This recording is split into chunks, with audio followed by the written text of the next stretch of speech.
Hi all, and welcome to this next video in the little chord inversion series of lessons that I'm presenting for you. This week we're looking at the G flat chord.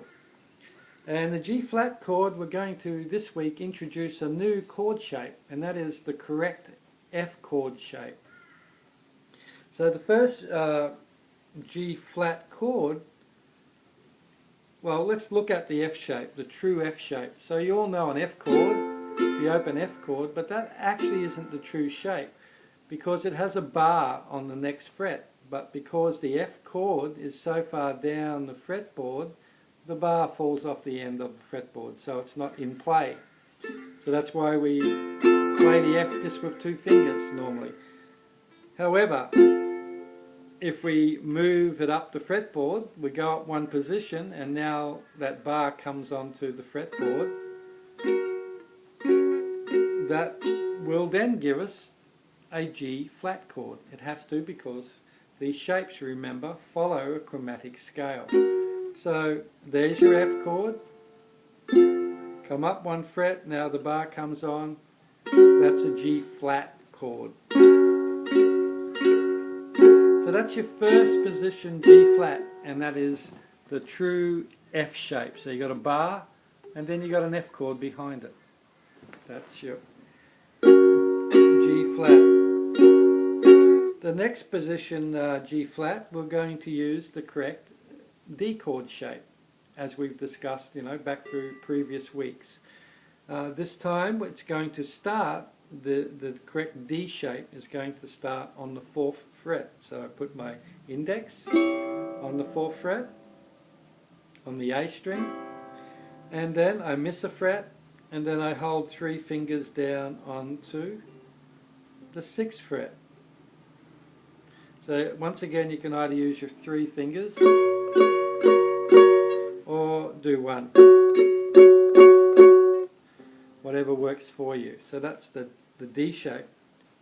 Starting on the 4th fret becomes a G flat.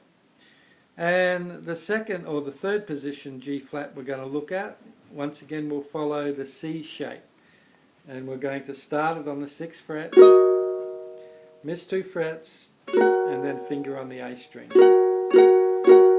So you have third position G flat.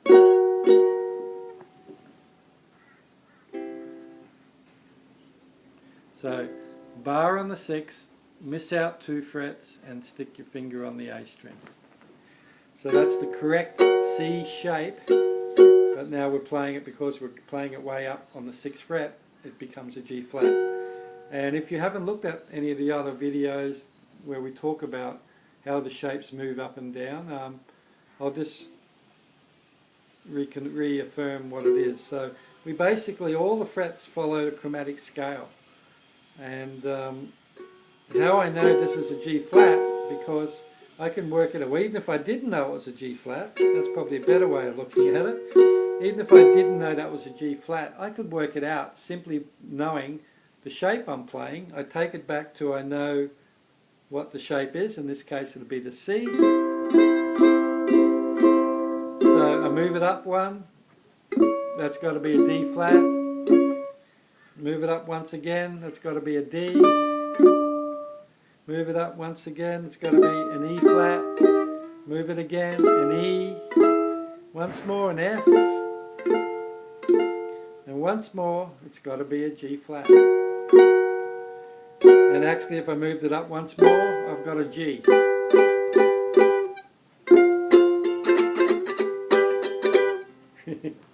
So there's your 3 G flat shapes. So we've got the true F shape, moving it up 1 fret, so the bar on the 1st fret, and then an F shape behind it. And then the next position G flat will be your true D shape, but we're going to start it on the 4th fret.